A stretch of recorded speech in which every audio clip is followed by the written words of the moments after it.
Hi hello welcome to post 360. నేను మీ మురళీ రాపల్లి. ఇది breaking news అని మీకు చెప్పాలనుంది. ఇది ఏమాత్రం బ్రేకింగ్ న్యూస్ కాదు. ఆంధ్రప్రదేశ్ వాసులందరికీ ఇది సర్వసాధారణమైన న్యూస్. కానీ విషయాన్ని మాత్రం మీ దగ్గరికి తీసుకురావాలి కాబట్టి నేను కంపల్సరీగా దీన్ని బ్రేకింగ్ న్యూస్ మీకోసమే అని చెప్తా. మీరు కూడా దాన్ని బ్రేకింగ్ న్యూస్లో ఫీల్ అవ్వండి. ఎందుకంటే మొన్నటికి మనం చూసాం, ఒక మందు షాపుల దగ్గర, ముందంటే దగ్గు ముందు ఇంకో ముందు అనుకోకండి, వైన్స్ దగ్గర ఒక వ్యక్తి నిర్జీవంగా పడిపోయి తన ప్రాణాలని వదిలేయటం జరిగింది. ఆ కుటుంబం అంతా రోడ్డును పడటం జరిగింది. ఇప్పుడు అసలు విషయం ఏంటంటే, కాలు పట్టుకున్నా కనికరించని టీడీపీ కార్యకర్త అంట. ఎందుకు కాలు పట్టుకోవాల్సి వచ్చింది అనే విషయాన్ని కనుక మీకు క్లియర్గా అర్థం కావాలంటే, శ్రీకాళహస్తిలో విచ్చలవిడిగా బెల్ట్ షాపులు ఉంటాయి. మా గవర్నమెంట్లో మా ఇష్టం వచ్చినట్టు బెల్ట్ షాపులు ఉంటాయి.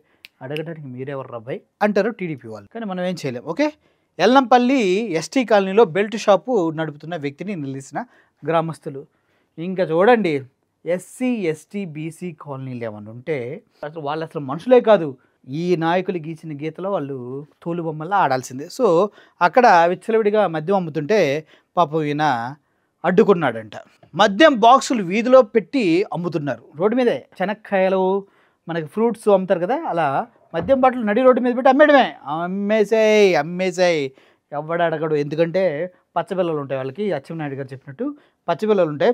ఎవడొచ్చినా కూడా పచ్చబిల్ల ఇలా చూసి ఇలా చూపిస్తారు అన్నమాట. అప్పుడు సిఐడి ఆఫీసర్స్ ఇలా తీసి ఇలా చూయించుకొని సార్ వెళ్ళండి అంటారు కదా, ఇలా పచ్చబిల్లలు ఉంటాయి అన్నమాట. పచ్చబిల్లలు చూయించుకొని వాళ్ళు వెళ్ళిపోతారు పోలీసులు. ఇంకా వీళ్ళు అష్టమిచ్చాడు బిజినెస్ చేసుకోవచ్చు.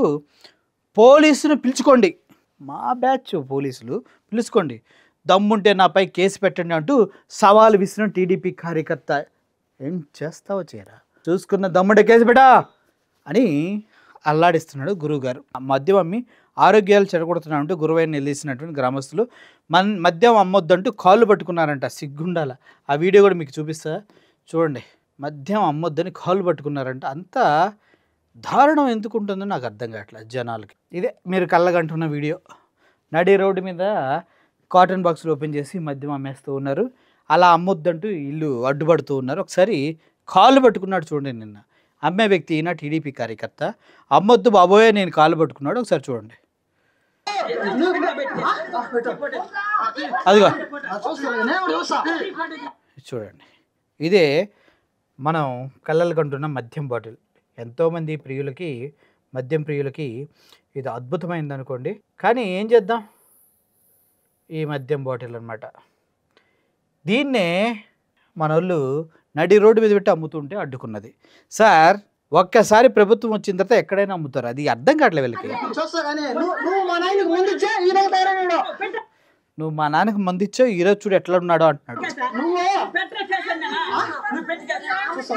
నువ్వు పెట్రా కేసు అన్నానా, ఎవడొస్తాడో చూస్తా.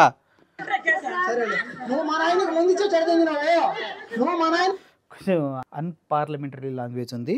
మందిచ్చే చెడ అని అంటున్నాడు. సో దాని మీద కేసు పెట్టమంటే పాపం మీరు కాలు పెట్టుకున్నాడు చూడండి, మందు అమ్మొద్దు అనేసి.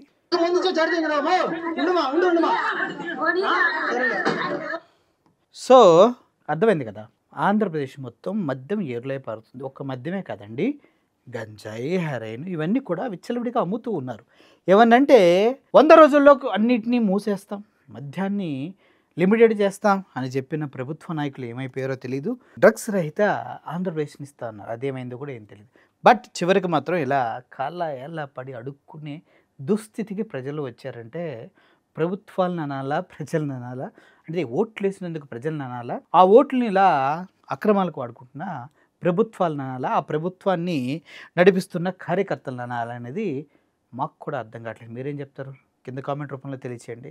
ఇటువంటి దారుణాలు మీ ఊర్లో ఎక్కడున్నా కూడా వీడియో చేసి మాకు పంపించవచ్చు. Thank you for watching this video. Murali signing off. Thank you so much.